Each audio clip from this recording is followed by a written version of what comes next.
ನಮಸ್ಕಾರ. ಯೋಗಿ ಕತೆ ಮುಂದೇನು? ಯುಪಿಯಲ್ಲಿ ಮತ್ತೊಮ್ಮೆ ಬಿಜೆಪಿ ಗೆಲ್ಲುತ್ತಾ? ಬೆಂಗಾಲ್ ಅಸ್ತ್ರ ಯುಪಿಯಲ್ಲಿ ಪ್ರಯೋಗ. ಏನಿದು ಬಿಜೆಪಿಯ ಮಾಸ್ಟರ್ ಪ್ಲಾನ್? ಮಾತನಾಡ್ತಾ ಹೋಗೋಣ.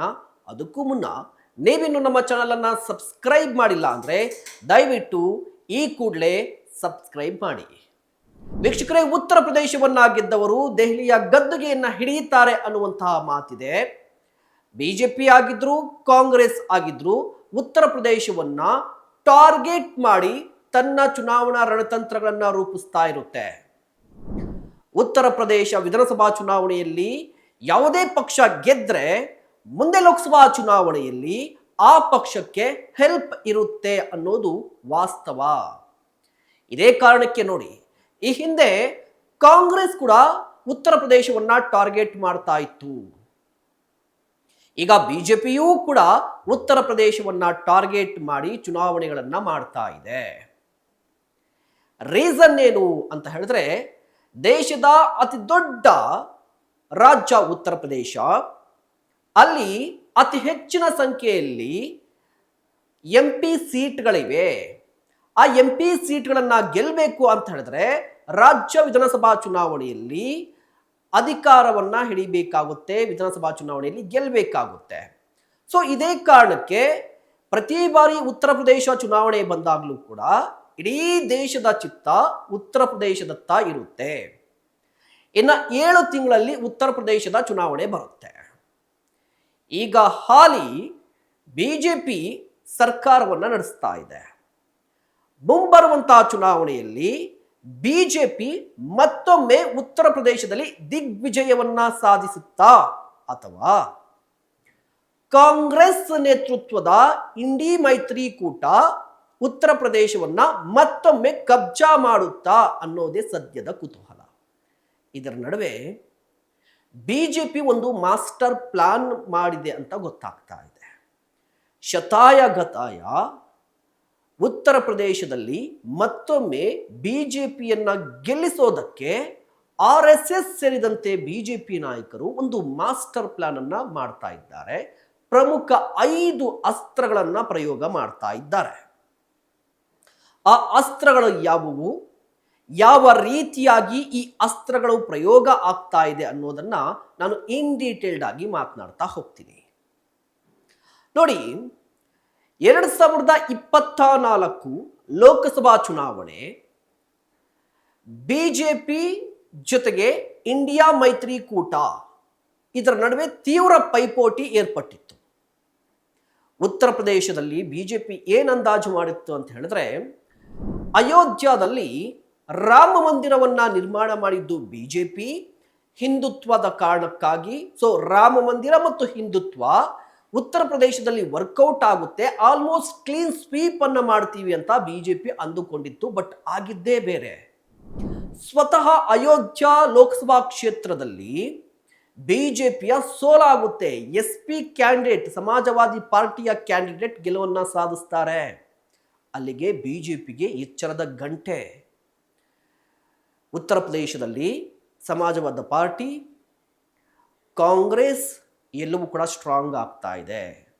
ಮುಂದೆ ರಾಜ್ಯ ವಿಧಾನಸಭಾ ಚುನಾವಣೆಯಲ್ಲಿ ತುಂಬಾ ದೊಡ್ಡ ಪೈಪೋಟಿಯನ್ನ ನಾವು ಎದುರಿಸಬೇಕಾಗುತ್ತೆ. ಕೇಕ್ ವಾಕ್ ಆಗಿರೋದಿಲ್ಲ ಅನ್ನೋದು ಬಿಜೆಪಿಗೆ 2024 ಲೋಕಸಭಾ ಚುನಾವಣೆಯಲ್ಲಿ ಗೊತ್ತಾಯಿತು.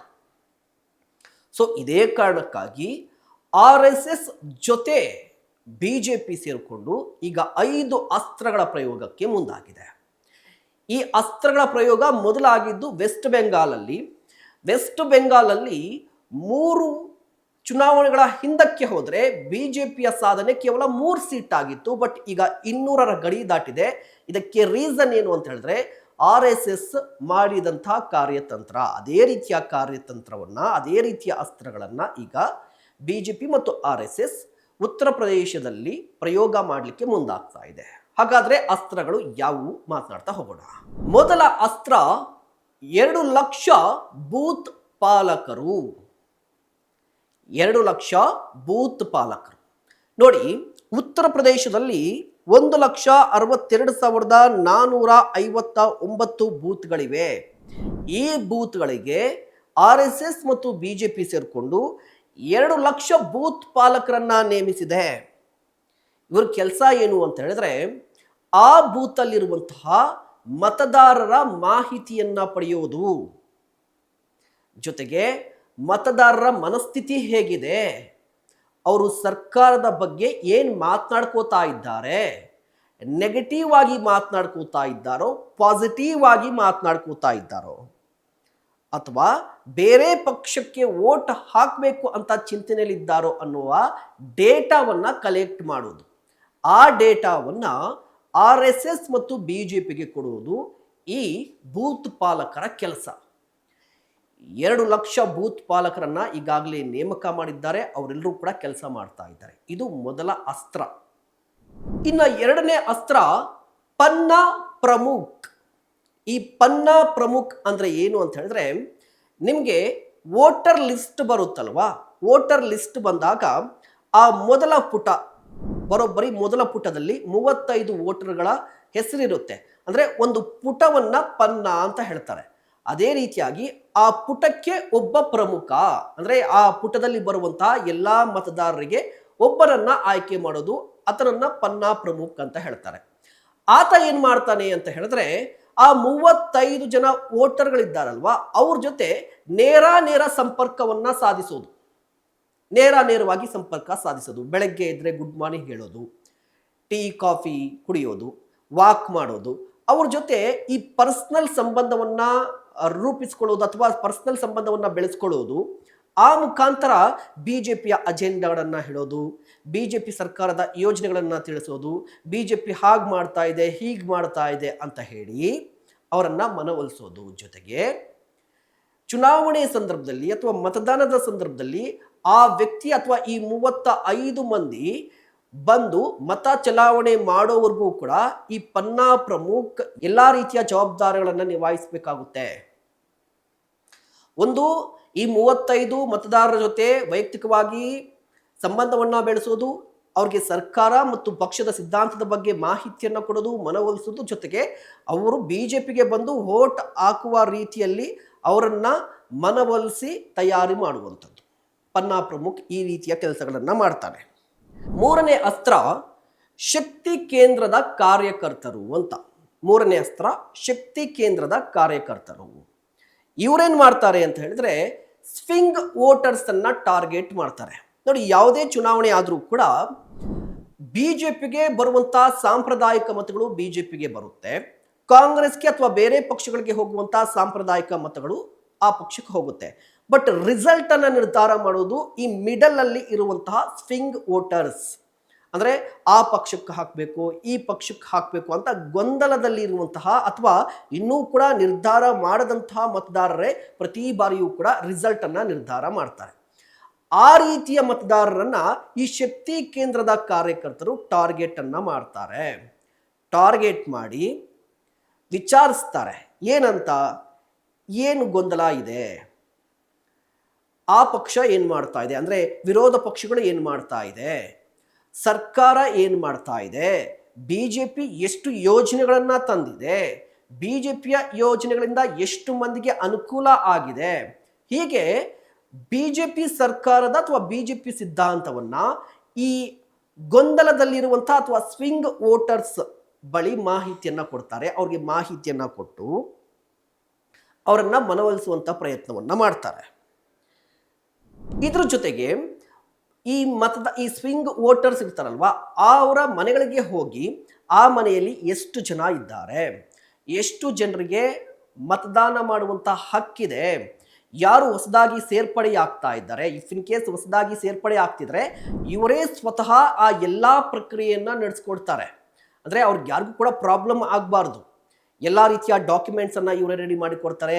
ಅವರಿಗೆ ವೋಟರ್ ಐ ಡಿಯನ್ನು ಕೂಡ ತಂದು ಕೊಡುವಂತಹ ಪ್ರಯತ್ನವನ್ನು ಕೂಡ ಈ ಶಕ್ತಿ ಕೇಂದ್ರದ ಕಾರ್ಯಕರ್ತರು ಮಾಡ್ತಾರೆ. ಇವರು 5 ರಿಂದ 6 ಬೂತ್ಗಳನ್ನ ಕೇಂದ್ರೀಕರಿಸಿ ಕೆಲಸ ಮಾಡ್ತಾರೆ. ಇದು ಮೂರನೇ ಅಸ್ತ್ರ.